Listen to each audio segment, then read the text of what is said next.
Olá, IPCA. Hoje é sexta-feira, dia 24 de maio de 2013.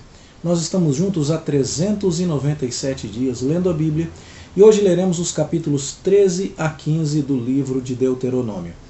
Estamos no segundo sermão que Moisés proferiu aos israelitas enquanto estes estavam acampados na Transjordânia, nas campinas de Moabe, aguardando a ocasião para atravessar o Rio Jordão e iniciar a conquista da terra prometida pela cidade de Jericó, já sob a liderança de Josué, tendo em vista que Moisés morreria do lado de cá do Jordão. Neste segundo sermão, Moisés, depois de um breve retrospecto histórico, está se concentrando nos mandamentos que são, de fato, a ênfase do livro de Deuteronômio, cujo significado é exatamente a repetição da lei. Aqui no capítulo 13, nós temos a ideia de que falsos profetas poderão se levantar no meio do povo e que o povo precisa estar atento, porque a revelação autorizada de Deus veio através de Moisés, o seu servo. E qualquer pessoa que, ainda que trazendo prodígios ou fazendo previsões que viessem a se cumprir, propusesse a idolatria, essa pessoa deveria ser rejeitada. Aqui está, sem dúvida nenhuma, nesta parte inicial do capítulo 13, uma tremenda exortação para os nossos dias, onde as pessoas têm ido atrás de milagres, mas têm se esquecido de estudar a Escritura.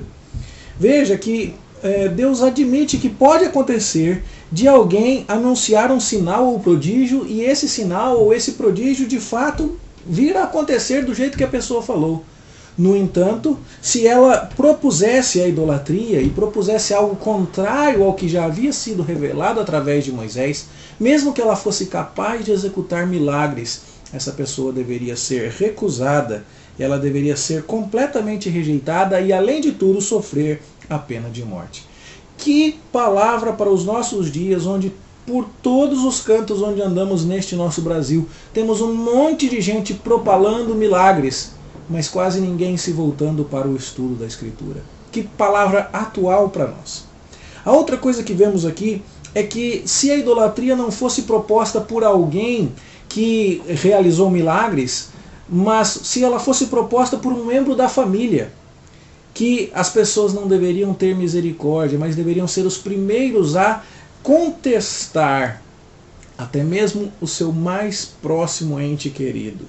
E é interessante que o verso 9 diz assim: certamente o matarás, a tua mão será a primeira contra ele. Aqui vai uma advertência séria para todos aqueles que passam a mão na cabeça dos seus familiares e que, sem maiores considerações de teologia, sem maiores considerações bíblicas a respeito do que é certo ou errado, protegem aqueles que lhes são queridos.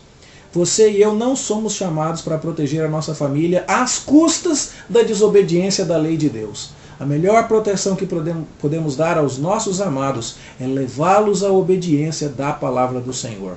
Mais uma questão extremamente atual, nesses dias em que muitas vezes o pai e a mãe vão até a escola reclamar com a professora porque deu nota baixa para o filho deles, em vez de ensinar o filho a estudar e obter a nota que precisa ser obtida junto àquela professora.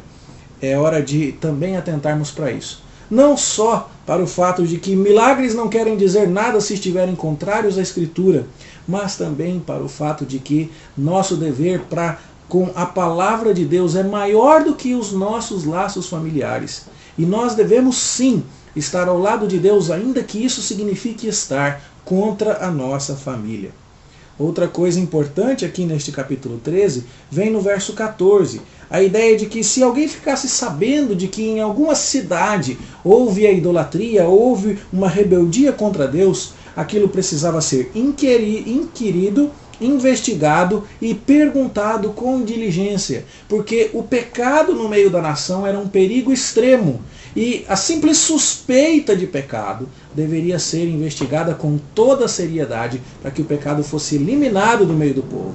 Está aqui mais uma palavra extremamente atual, nesses dias em que, conforme a gente costuma brincar, mas brincando sério, nesses dias em que o sindicato dos pecadores parece extremamente unido.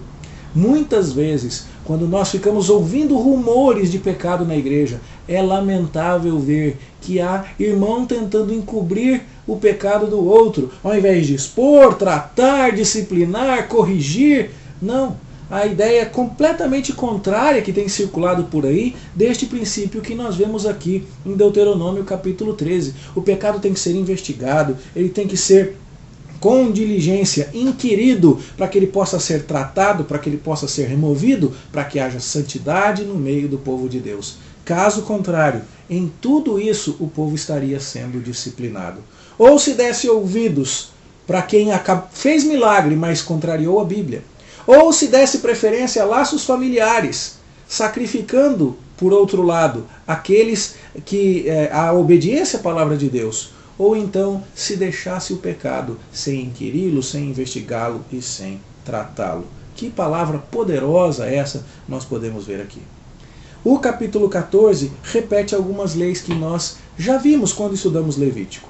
Fala a respeito de não se mutilar ou não rapar a cabeça em rituais fúnebres. Fala a respeito da comida que pode ser ingerida pelos israelitas para diferenciá-los dos demais povos. Fala a respeito da consagração dos dízimos e da honra que deve ser dada a Deus, festejando a provisão de Deus na presença de Deus e na casa de Deus. Nós também já discutimos isso. O capítulo 15 fala do ano da remissão, que tem conexão com o ano sabático, mas cuja ênfase aqui está no perdão das dívidas. Não aquele perdão do ano do jubileu a cada 50 anos, mas aqui a cada 7 anos o ano da remissão. Os princípios disso também foram estudados quando nós estudamos Êxodo 23 ou Levítico 25 de maneira particular. E aqui então nós vemos que a lei dos pobres, a lei dos servos, também está apontando para preocupações sociais. E na parte final do capítulo 15, vemos o direito de Deus sobre os primogênitos e sendo regulamentado aqui em particular quanto aos primogênitos do gado. Todas essas leis dos primogênitos, dos servos, dos pobres, da remissão, dos dízimos, dos animais que podem ser comidos ou não, dos rituais fúnebres, já foram em alguma medida lidos lá atrás, já foram destacados, em especial quando falamos de Levítico, e por isso nós não vamos nos deter neles aqui. Em particular, creio que poderíamos e deveríamos destacar o que fizemos no capítulo 13, esses 3 pontos. O primeiro, é melhor correr atrás da palavra, ainda que haja milagres. Segundo lugar, o melhor que você pode fazer pela sua família é ensiná-la a cumprir a Bíblia. E em terceiro lugar, pecado no meio do povo de Deus precisa ser inquirido, investigado e tratado. Que aprendamos essas lições em particular, todas elas extraídas do capítulo 13, e que Deus nos dê a graça de viver isso para a nossa felicidade, para a nossa bênção. Bom estudo, boa leitura para você e até amanhã, se Deus quiser.